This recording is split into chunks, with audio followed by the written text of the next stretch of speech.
Eu estou olhando aqui, ó, olha a nossa mesa aqui, preparadinha, aí você fala, Dalcides, o que é saudável, o que não é saudável.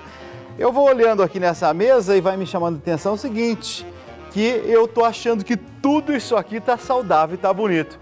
Mas eu quero chamar o Dr. Patrick Rocha, médico especialista em nutrição. Dr. Patrick, seja muito bem-vindo, muito boa noite. Obrigado. É um prazer estar aqui falando sobre um assunto tão importante. Um assunto importante e eu já começo com dúvidas aqui. Por exemplo, estou vendo aqui várias coisas, tenho vários esclarecimentos a fazer. Mas eu estou olhando aqui, ó, pão integral. Todo mundo diz assim, Dalcides, tem que comer pão integral. Pão integral, por exemplo. Outros dizem, não tem tanta necessidade assim. É mesmo o pão que deve ser no dia a dia? É a pior pedida que você pode fazer. Vamos começar bem polêmico, né? Com uma declaração bem polêmica. Por quê? Porque 2 fatias de pão integral contém mais açúcar do que 2 colheres de sopa de açúcar cheios.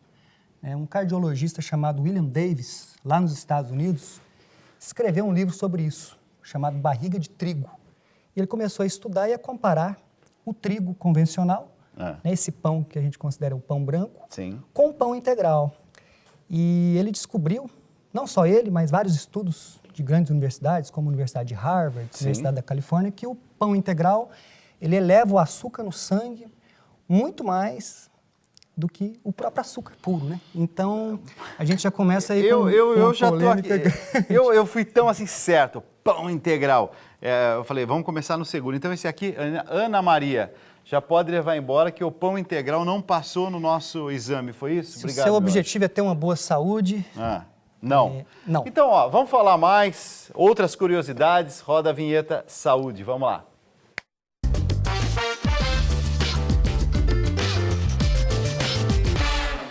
O doutor já está aqui com a gente, o doutor Patrick Rocha, ele que é especialista em emagrecimento feminino e nutrição, presidente do Instituto Nacional de Estudos da Obesidade e Doenças Crônicas.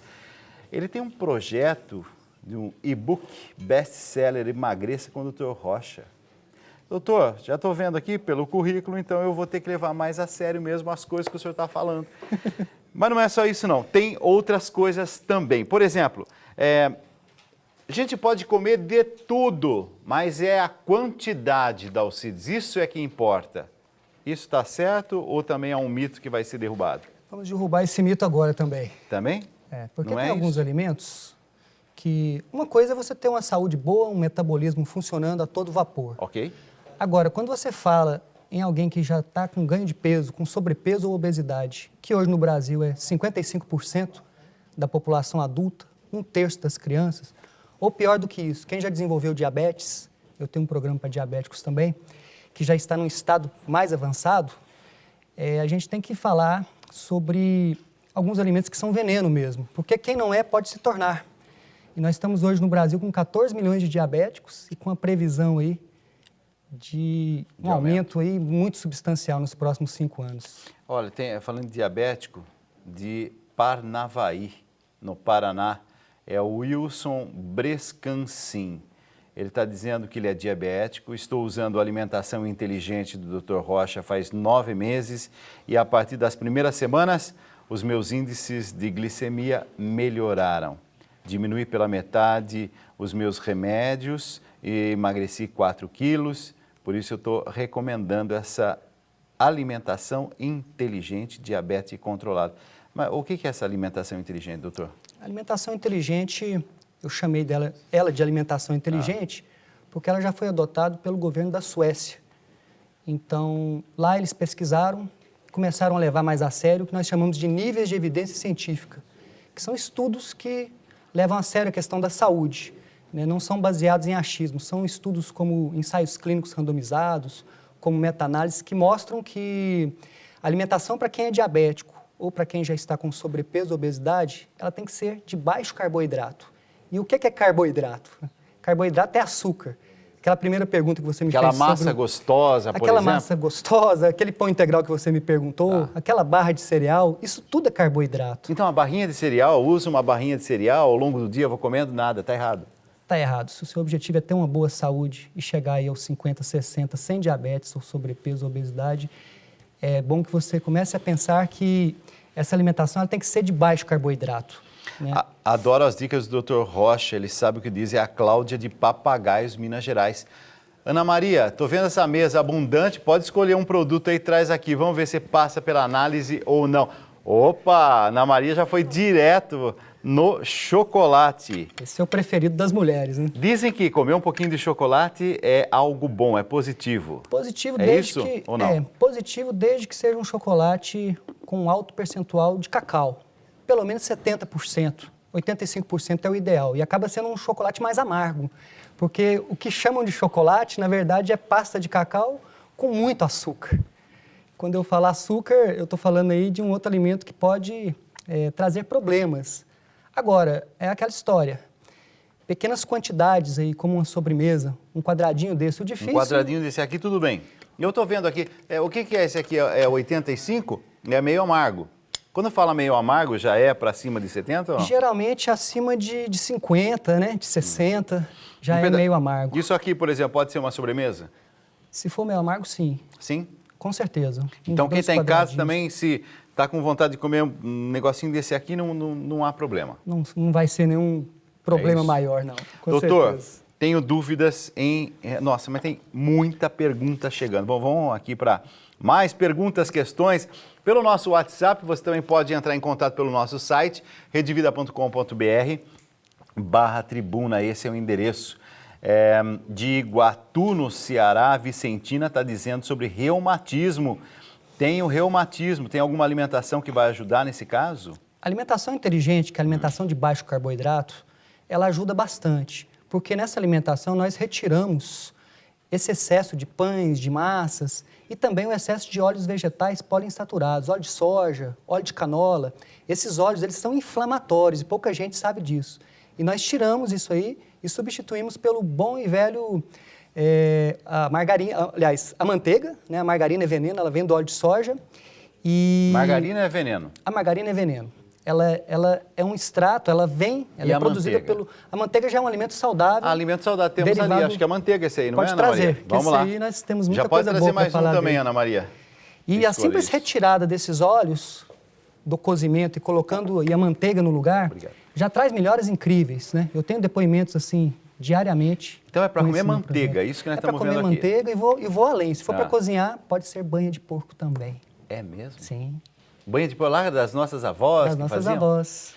Elas não tinham essa quantidade de problemas que nós temos hoje. Olha aqui, de Santo André, o José Venâncio está dizendo assim, Dr. Patrick, parabéns pelo belíssimo programa Diabetes Controlada, ensinando a população a ter vida mais saudável, sem remédios. É mesmo sem remédio? A ideia a ideia arregaçar as mangas e vamos para a luta. Vamos para cima, porque existe hoje um excesso de medicação que, se você usar uma alimentação de baixo carboidrato, dá para retirar em alguns casos e, em muitos casos, dá para reduzir também, né? Então, nós temos casos de retirada e até de reversão de diabetes tipo 2 com alimentação de baixo carboidrato, que é a alimentação inteligente. A nossa produtora Fernanda está desesperada aqui no meu ouvido, dizendo, meu Deus, mas onde que a gente vai encontrar, então, agora energia, visto que carboidrato está meio banido? E aí? Opa, boa pergunta. Muito fácil, muito simples. O nosso corpo, geneticamente, ele lida muito bem, ele consegue lidar bem com carboidratos fibrosos, que vem o quê? Da mandioca, né? Que vem também aí da beterraba, da cenoura. E, por incrível que pareça, poucas pessoas sabem, mas os estudos mostram que o nosso organismo, ele usa muito bem a gordura saturada como fonte de energia. É considerado um supercombustível, inclusive, para o cérebro. Tem um neurologista chamado David Perlmutter que escreveu um livro chamado A Dieta da Mente. O original em inglês é Grain Brain, cérebro de grão. Ele estuda o efeito nocivo dos carboidratos no cérebro. E ele fez um estudo muito bacana que mostra que, se você reduzir os carboidratos, começar a utilizar gorduras saudáveis no lugar e proteínas de alto valor biológico, gorduras saudáveis são o quê? São os ovos que estão ali, eu já vi que tem ovos ali, né? A própria manteiga também, o óleo de coco. Você consegue, em pouco tempo, reduzir essas medicações de reumatismo para diabéticos e ter uma vida muito mais saudável e ter essa energia que, nos primeiros dias, existe uma abstinência, a pessoa tem que se acostumar. Mas, com o tempo, o organismo usa as gorduras como combustível de forma tranquila e perfeita. Existem atletas até profissionais de alta performance. Isso, nós chamamos isso de cetoadaptação. O corpo se adapta aos corpos cetônicos das gorduras saudáveis. Temos questões, perguntas do Brasil inteiro. Que bom que você está participando, hein? Nosso repórter, vamos lá, Luiz Henrique. Boa noite, Dalcides. Boa noite para você que está em casa acompanhando a Tribuna. Olha, Dalcides, a gente sabe que o refrigerante é um dos vilões da alimentação. Os médicos, os nutricionistas sempre orientam a gente a tirar ele das nossas refeições. E muita gente, para enganar essa vontade do refrigerante, acaba substituindo com água com gás e coloca ali um pedacinho de limão ou de laranja para dar um saborzinho. É um truque ali para o sabor, não é? Aí a Jéssica daqui de São Paulo está perguntando para o doutor se água com gás é de fato uma alternativa aí saudável nessa substituição do refrigerante.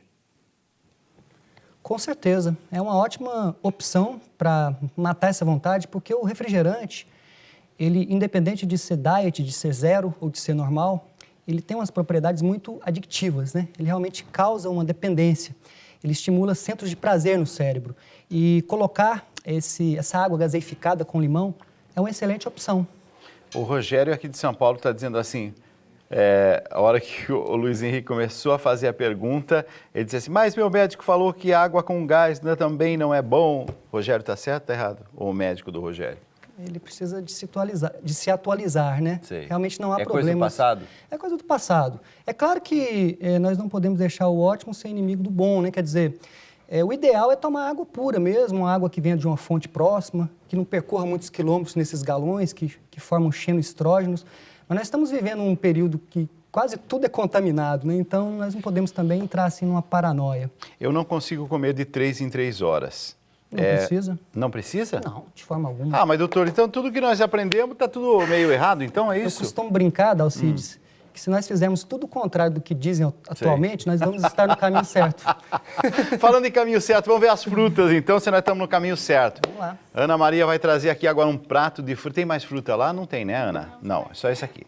Então vamos lá. Quem está aí nos acompanhando de casa, vendo aqui, esta fruta aqui, o nosso abacate, maravilhoso. Sensacional mesmo? Excelente fruta. Tem pessoas que falam assim, nossa, doutor Rocha, eu recebo essa pergunta direto, né? Mas não... tem gordura, não vai causar problemas? De forma alguma. A gordura do abacate é uma gordura saudável, ela é monoinsaturada, ela é igual do azeite de oliva. Então, ela é excelente para trazer nutrição, saciedade, rica em vitaminas e mantém você saciado com a sensação de estar cheio por muitas horas. E isso, ao contrário do que dizem a maioria dos nutricionistas, né, que estão desinformados, é excelente para perder peso e para manter os níveis de glicemia baixos. Eu fiquei sabendo, inclusive, nesses dias, que o Brasil é o único país onde se come o abacate com açúcar. Que, em geral, nos países se come abacate com sal. Talvez o excesso de açúcar é o que vai fazer um pouco de mal. Aí você acaba pegando um alimento excelente e estragando, né? E sabotando, vamos dizer assim. Aqui temos o nosso abacaxi. Abacaxi também excelente. O abacaxi, eu diria o seguinte, se você comer aí uma fatia como sobremesa, não há problemas. Ele tem uma certa quantidade de frutose, mas o problema maior é fazer suco concentrado, né? Você vai usar aí umas 5, 6, 7 fatias, é igual a laranja. Aí você vai ter um excesso de frutose que pode inflamar o fígado e pode trazer problemas. Mas uma quantidade pequena, usando como sobremesa, também não precisamos radicalizar. Quer dizer, mas não falou com tanto entusiasmo como falou do nosso abacate. Na verdade, não. Agora, isso aqui dizem que é dos deuses. E se for... Como é que é aquela moda agora que é tudo muito mais orgânico? Se for orgânico. Morango orgânico, pode ou não? Pode e deve. Deve, é mesmo? Excelente alimento, né? Rico em vitaminas. É uma fruta muito saborosa. Inclusive, eu recomendo para os meus alunos, dos meus programas, a usar o morango, o suco de morango e o suco de limão. O pessoal pergunta, né? Qual suco que eu vou usar, doutor Rocha? De limão. De limão é o melhor, mas o de morango... Não nas refeições. Olha, é difícil a pessoa não usar líquido nas refeições. Eu digo para utilizar um copo pequenininho, né? Porque é quase impossível. É tipo da coisa que você recomenda e ninguém faz. Tem um copo pequenininho ali, mas podemos deixar ali mesmo. O copo pequenininho, eu acho que é café. É isso? É isso? Tem café. Café, tá liberado. O café é uma bebida que tem uma série de propriedades benéficas para o organismo. Agora, o café, hoje, a maior parte dos cafés são muito industriais, contém muito pesticida e isso pode ser um problema para quem bebe muito, né? Tá. Se a quantidade for pequena, não há maiores problemas. Um outro problema do café é tomar ele à noite, porque ele danifica o sono, ele atrapalha o sono para muitas pessoas. A cafeína é um estimulante do sistema nervoso central, não é isso? E utilizar quantidades de café só de manhã e à tarde pode ser benéfico, inclusive, para a memória. Tem estudos que mostram isso. Ana, já escolhe 2 dessas 3 aí para a gente já ter aqui a mesa. O Ailton da Cruz de Salvador, na Bahia, está dizendo batata doce, a uva, inhame, pode comer com tranquilidade? Batata doce, pode? Vamos com calma, né? Batata doce. Se você não tem problemas de peso e não é diabético, pode usar tranquilamente. Se você tem problemas de sobrepeso ou obesidade e é diabético, tem que moderar, utilizar pequenas quantidades. O inhame é uma boa opção, mas para quem é diabético, tem que ficar de olho. Eu costumo recomendar para os diabéticos o seguinte: faça um exame, o teste do glicosímetro, né, aquele que você fura o dedo, Sim. faça ele antes da refeição e 1 hora depois. Se der abaixo de 140, tranquilo. Então, cada um vai achar a sua quantidade certa de alimento, porque cada organismo é único. Então, isso aí é individualizado. Qual que é o outro alimento que você falou? Inhame, uva. A uva, né? A uva é não exagerar também, é como abacaxi, porque ela tem bastante frutose, né? Então, se comer algumas aí como sobremesa, não há problema. Suco de uva, nem pensar. Suco de uva, eu costumo recomendar para quem gosta muito, colocar uma pequena quantidade daquele suco concentrado e diluir bastante com gelo, água. que aí não há problemas. Aipim. Aipim O aipim é macaxeira, mandioca, né? Eu acho que o bacana da mandioca é a tapioca, né, que é feita da mandioca. E a tapioca pode ser uma excelente opção para substituir os pães integrais, essas massas, para quem gosta demais. Ela é uma opção boa, você faz de massa fina e recheia aí com carnes, com queijos. Ajuda bastante quem quer emagrecer ou controlar a diabetes. Eu estou vendo aqui carne. E é outra coisa polêmica. É um assunto polêmico. A minha irmã, por carne, exemplo, tem uma irmã que diz assim, proibiu a família. Diz que ninguém mais vai comer carne aqui em casa. Nossa, assim, sabe? Uma decisão radical. Radical. E obrigou todo mundo. Tá Mesmo? certa ela ou não? Olha, os nossos ancestrais, se nós voltarmos nossas gerações, se nós pudéssemos entrar numa máquina do tempo e voltar em uns 15, 20 mil anos, né, nós íamos nos deparar com a seguinte situação. Nós vivíamos do que nós caçávamos, antes da revolução da agricultura, né, uns 15, 20 mil anos atrás, do que nós caçávamos e comíamos tudo que podíamos, o tanto que podíamos, e ainda tínhamos que fugir para não ser caçados, né? Então, assim, a carne, a nossa genética é perfeitamente adaptada a usar carne vermelha, de preferência com a gordura natural dela, porque isso traz saciedade. Isso é um problema sério, a carne muito magra, ela acaba, não que ela seja ruim, mas com a gordura natural é melhor. Agora, as melhores carnes, no Brasil nós temos essa vantagem, nos Estados Unidos não, porque lá eles criam muito gado confinado comendo trigo, rações. O Brasil hoje, acho que 80% come, pastam, né? Os gados pastam. Então essa carne é uma carne boa e ela é rica em ômega 3, olha que interessante. Aqui tem uma semente, o que é essa semente aqui? Essa é a soja verde. Soja? Soja verde? É. Soja também diz que já está banido, é isso? A soja é um péssimo alimento para crianças, adultos e idosos. O que os estudos das maiores universidades têm mostrado com a soja? A soja na sua forma fermentada, que não é muito utilizada no Brasil, a não ser que você vai num restaurante japonês, que eles têm lá o tofu, o tempê, aqueles pratos fermentados, ela é ótima. Mas no Brasil essa soja, o extrato de soja ou até mesmo o tal do leite de soja é terrível, porque além do açúcar que vem nele, nós temos aqui substâncias que deprimem a tireoide. Né? Nós chamamos de agentes goitrogênicos. Então, tem muita gente aí com hipotireoidismo por conta da soja. Em crianças é pior, porque atrapalha o desenvolvimento sexual, formação dos testículos. Né? Nós temos casos aí de crianças, adolescentes com infertilidade por conta da soja, pelo excesso de soja.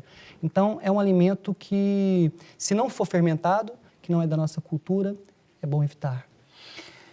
A Nazaré Lima, antes de eu perguntar do ovo que está ali já sobre a mesa, a Nazaré Lima, do Rio de Janeiro, está dizendo o seguinte: doutor, eu sou muitíssimo magra. Eu preciso urgentemente engordar 5 quilos. Está afetando a minha autoestima. Estou desesperada, me dá uma luz. Nazaré, calma lá. Vamos lá, doutor Rocha, fala pra gente. É uma pergunta que eu recebo raramente. A maioria das mulheres que me procuram é querendo emagrecer, né? E ela aqui, ó, ela está dizendo que para ela é um problema. Mas existem pessoas que realmente precisam engordar. O que eu recomendo? Nazaré é o nome dela, né? Nazaré, você deve buscar nos tubérculos, que são fontes de carboidratos saudáveis, né, nas proteínas de alto valor biológico, carnes, ovos, e procurar fazer musculação, porque a musculação ela traz um ganho de massa magra, de hipertrofia. E a massa magra vai melhorar o metabolismo dela, vai melhorar a autoestima, e para a mulher é um excelente caminho fazer uma atividade física como a musculação e não ficar aí muito em esteira não, porque isso aí acaba queimando massa magra que ela já tem pouca. Isso é o que a ciência nos mostra. Um estudo da Universidade de Harvard nos mostra que atividade física com ganho de massa magra, por caso dela que tem pouca, é um ótimo caminho. Para quem tem que emagrecer, é parecido também. A Regina de Matozinho está falando, pronto, só falta agora ele dizer que o glúten também está liberado. O glúten é um veneno, eu nem falei nele, poderíamos passar aqui alguns programas falando só sobre o glúten. Então isso está certo, temos que evitar o glúten. Temos que evitar o glúten, mas existe aí fora, dentro desse marketing sem glúten, muitos alimentos, muitos, vamos dizer assim, lobos disfarçados de cordeiro, né? O pão sem glúten é um exemplo. Tá. O pão sem glúten, eles tiram o glúten, mas é repleto do açúcar do pão, que é a amilopectina, que é terrível, né? Então, assim, alimentos sem glúten devem ser evitados, mas na sua forma natural, não buscar alimentos industriais sem glúten. Doutor, muitas perguntas chegando em todas as partes. Como é que eu faço, por exemplo? Tenho que comer sempre em restaurante. É o Guilherme, está angustiado, aqui de São Paulo, centro de São Paulo, só come em restaurante. Aí não dá. Mas dá, né? Hoje em dia já tem opções. Claro, não é isso? né? Além do self-service, que esse aí dá opções de você... Vou fazer uma sugestão aí, Guilherme, você pegar...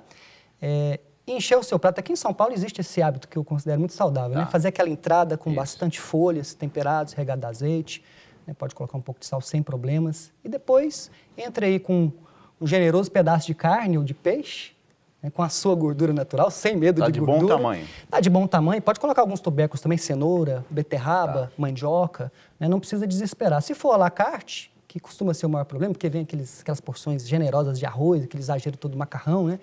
Se for esse caso, peça uma salada também de entrada e uma porção de carne aí, uns 200, 300 gramas de filé, ou mesmo de frango ou peixe, de acordo com o gosto de cada um, né? Não há problemas. Vamos para o último alimento que está ali sobre a nossa mesa. E você que está em casa fala, Dalcides, esse aqui nunca falta em casa. Então, para você que come todos os dias ovos, liberado, doutor, tá lá, ó. Se eu tivesse um receituário aqui agora, se você chegasse para mim, olha, eu estou precisando de emagrecer, estou precisando de controlar minha diabetes, ou estou precisando de uma vida mais saudável, qual é o melhor alimento? Ovo, disparado. Por quê? Porque ele é rico em tudo de bom, né? Afinal de contas, de um ovo sai uma vida, né? Que é um pinto. Então, assim, é uma vida completa. Então, você tem vitaminas, o polivitamínico, você tem gorduras saudáveis, você tem proteína de alto valor biológico, traz nutrição, traz saciedade. E lá na Suécia eles prescrevem ovos, né? 5 ovos, 4 ovos por dia. Então isso é interessante, eu tenho feito isso nos meus programas e os resultados são incríveis. Inclusive para a nossa amiga lá que precisa ganhar massa magra, ela utilizar de 4 a 5 ovos por dia, eu recomendo para todo mundo. Um detalhe, né? O ovo caipira é muito melhor. Você vai encontrar aí nos mercados municipais, nos melhores supermercados, mas aquela história, como eu já falei, né? Não podemos deixar o ótimo ser inimigo do bom, então o de granja pode ser usado, mas ele é um pouco mais, ele é enjoativo com o tempo. Então, o ovo caipira, aquele lá da chácara, lá da roça, é o melhor. Inclusive, a gema dele é bem alaranjada, né? Tem aquela cor laranja forte. Doutor, última pergunta da noite, porque nós vamos encerrar essa nossa entrevista com muita participação. Que bom que você está participando. Nosso WhatsApp está aqui, ó. A Luci, de Guaporema, no Paraná, está falando assim... A tapioca pode fazer parte da minha dieta? Sim. Sim, sem pode problema? Pode fazer parte, só não exagerar. Massa fina, bastante recheada com carnes e queijos. Tranquilo. Arroz e feijão, pode ou não? Arroz e feijão é aquela história, né? Para quem está com metabolismo bom, é cultural, nós comemos o feijãozinho aí, duas colheres de sopa. Mas também não falou empolgado. Agora, não é exagerar, né? É porque eu trabalho, Dalcides, com pessoas que estão doentes já, né? Ou estão com obesidade ou estão com diabetes. Então, é um público que eu tenho que tomar cuidado porque a minha missão com eles é grande. Cita um alimento que eu devo tirar para sempre. Não colocou o nome, mas o DDD é 17. Eu vou citar 2. Pães, qualquer alimento que seja de trigo, massas e refrigerante de qualquer tipo. Pães, tirar para sempre. Sim, se puder. Refrigerante, para sempre. Com certeza. Doutor, não tem ideia o quanto eu aprendi nessa noite. Me falaram de um e-book, que é um best-seller, Emagreça com o Dr. Rocha, é isso? Sim, é um livro digital que tem ajudado aí milhares de mulheres, homens também. Eu voltei mais para o público feminino, mas a mulher geralmente ela leva o homem junto, né? Quando ela adota a alimentação, ela leva para casa. Tem ajudado milhares de mulheres a emagrecer e a permanecerem magras, que é o mais importante. Mais importante. E o meu projeto Diabetes Controlada também, que já ajudou aí mais de 30 mil pessoas pelo Brasil afora no último ano, que é um projeto que tem trazido muita alegria aí para as pessoas. Quero te agradecer. O presidente do Instituto Nacional de Estudos da Obesidade e Doenças Crônicas, Patrick Rocha. Obrigado, doutor. Eu que agradeço pela Muito obrigado por oportunidade ter de vindo. vocês. Foi um prazer. É isso que a gente quer. Você, pronto, indicou, pediu para que a gente tratasse desse tema. A gente faz exatamente aquilo que você pede para a gente fazer. Quando a gente percebe que pode ser um bom caminho, pode.